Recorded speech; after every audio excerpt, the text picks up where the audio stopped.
I bet you've heard about the TV show SpongeBob SquarePants. You know, the show about the talking sponge, SpongeBob, who goes on adventures with his dumb starfish friend named Patrick, and the always unlucky Squidward. There's Mr. Krabs, the money grabber, and the scientist slash karate master squirrel named Sandy.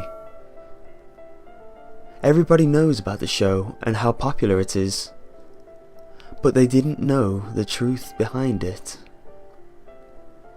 SpongeBob and his friends are actually the ghosts of humans that forcefully had to take over the bodies of sea creatures to survive. All of them have visions of the buildings and structures from their previous lives. SpongeBob was originally a kid named Bob. Bob was a nice kid, always helping others and always trying to stay out of trouble.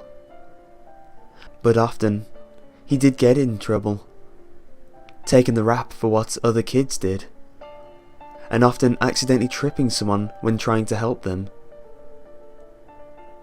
One day, when Bob was 14, he was riding his bike. He accidentally went down a steep hill and fell off, putting him in a coma. After 2 weeks, he eventually died and had a proper funeral.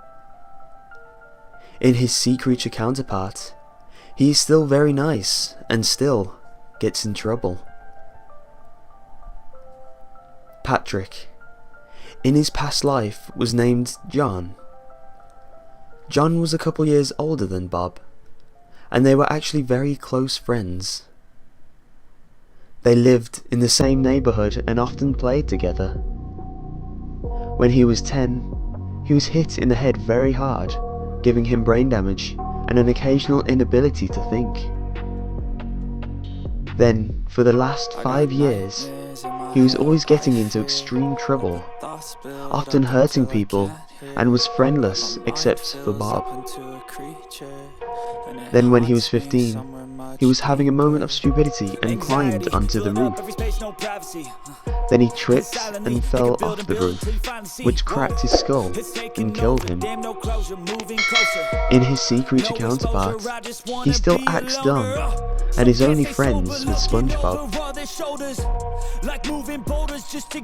Squidward's human name was Dan.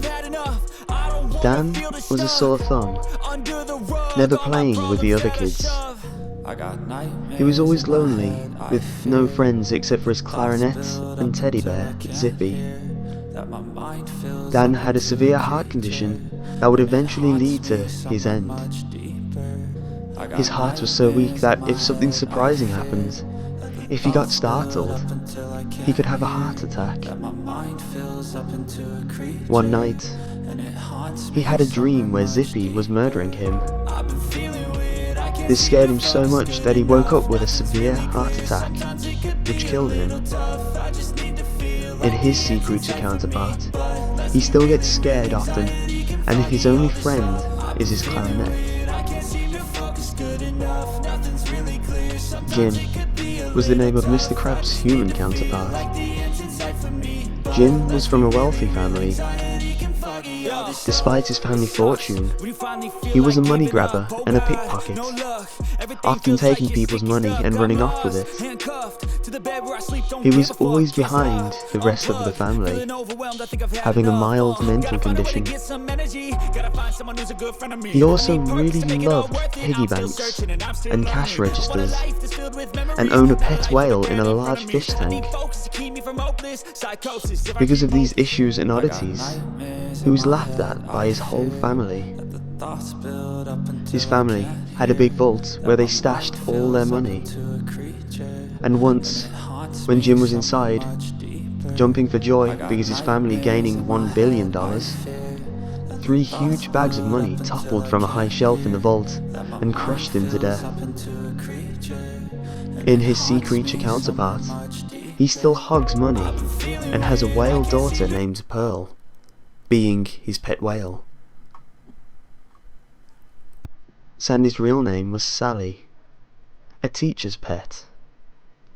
She was always winning the science fairs and often got all A pluses. Due to her intelligence, kids would come to her at recess and ask her to fix their math problems. Sally was a black belt in karate, often beating all her students.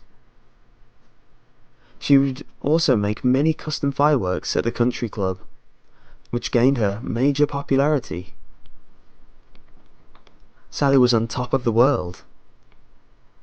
In karate one day, Sally was fighting a master. She was doing well until she got kicked extremely hard in the chest, breaking her ribs and making her unable to breathe. This eventually killed her. Even though she isn't a sea creature, in her squirrel form, she was still able to build her tree dome and be a karate and science master. There are many other sea creatures who contain the souls of dead children. They yearn to see their families again, and long for their previous lives. Maybe one day, when their fish form dies, these mournful souls will take over a new baby of their previous mother. If they cannot, however, they will be trapped in a fish body forever, roaming alone across the 7 seas.